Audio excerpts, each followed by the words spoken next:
در این درس باز یک مثال کار کنیم درباره افزونشوی کمشوی فункцияҳо дар кадом фосила ҳамин функцияи мо берасмаш мо бояд ёбем ки кай кам мешавад кайам зиёд мешавад. Чӣ кор мекунем? Бо ёрии ҳосила албатта ки ҳосили ин функцияро агар гирем мо ҳосили ин функция ба чӣ баробар мешавад?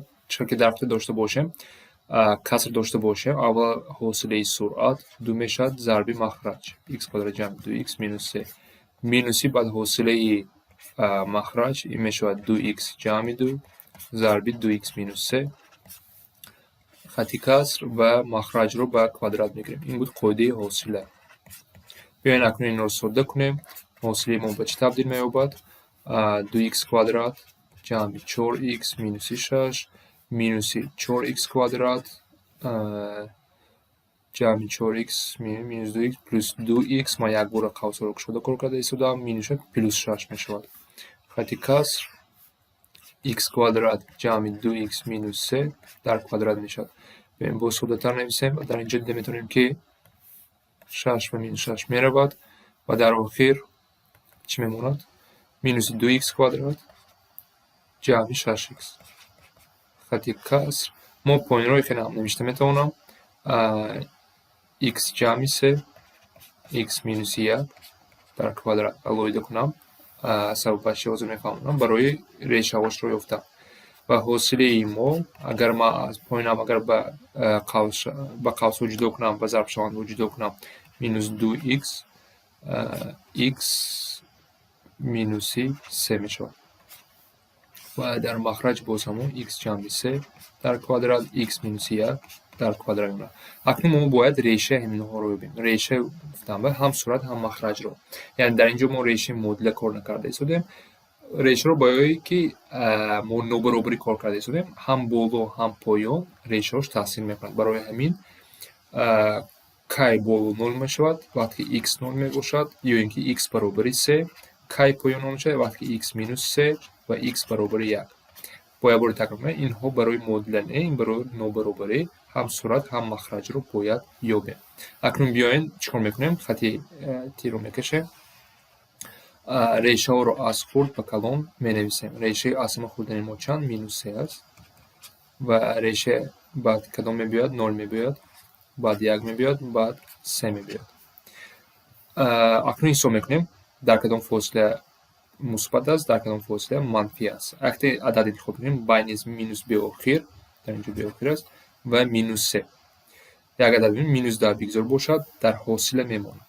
минус 10-ро дар инҷо мемонам ва мебинам ба ман ҷавоб муҳим нест, ба ман ишора муҳим аст. Мусбат аст ё манфӣ.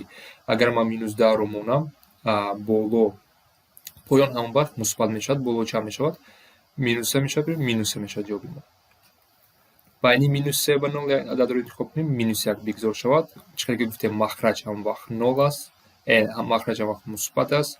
Ба ман фақат сурат муҳим аст. Минус 1-ро агар монам инҷо плюс мешавад, инҷо минус мешавад, минус минус мешавад. Байни 0 ва 1 0,5 дар ҳосила мемонам. Ман ба фақат боло лозим аст. 0,5 дар инҷо манфӣ мешавад, манфӣ плюс 3 мешавад. Байни 1 ва 3 2 бошад бигзор. Боло плюс 3 мешавад. Байни 3 ва беохир 100-ро гирам. Боло манфӣ мешавад. Аз инҷо дида метавонам ки функцияи ман ҳосила поён меравад, баъд боло меравад, баъд боз поён меравад. Аз инҷо чӣ гуфта метавонем? Аз минуси беохир то 0 функцияи ман ба поён меравад, лекин дар инҷо минусе як адади минусеро ман дохил карда наметавонам дар инҷо, чунки вақти минусеро монем ба 0 тақсим карда наметавонам. Бемантиқӣ мешавад минусеро агар монем. Барои ин ҷудо мекунем. аз x агар дар инҷо ҷавобшо нависам. Агар x аз минус 3 хурд бошад ва байни минус 3 ва минус беохир бошад, функсияи ман ба пастшавӣ меравад ва байни минус 3 ва 0 ман яхе нависам. 0-ро интихоб карда дорам, лекин минус 3-ро ман интихоб карда наметавонам. Барои ин ҷудо кардам ман инҳоро. Чунки минус 3 агар ман дар ҳосила монам, ин 0 мешавад махраҷ. Мо медонем ки махраҷ 0 шуда наметавонад. Барои ҳамин метавонем ки функсияи мо ба поён меравад. Ва боз кай ба поён меравад? Байни 3 ва беохир. اگر x ما بین 3 و b آخر باشد فункцияи ما به پس‌شوی می‌رود. اگر فункцияи ما بین 0 و 3 باشد 40 میتونیم به بالا میره لیکن یک رو انتخاب کرده نمیتونیم چونکه یک مخرج رو 0 میکنه. برای همین جدا نویسیم اگر x ما بین 0 و 1 باشد یک رو انتخاب کرده نمیتونیم فункцияи ما به بالا میره یا اینکه بین 1 و 3 حتی برابری ما میتونم 1 مونم این درست میشه فункцияи ما به بالا میشود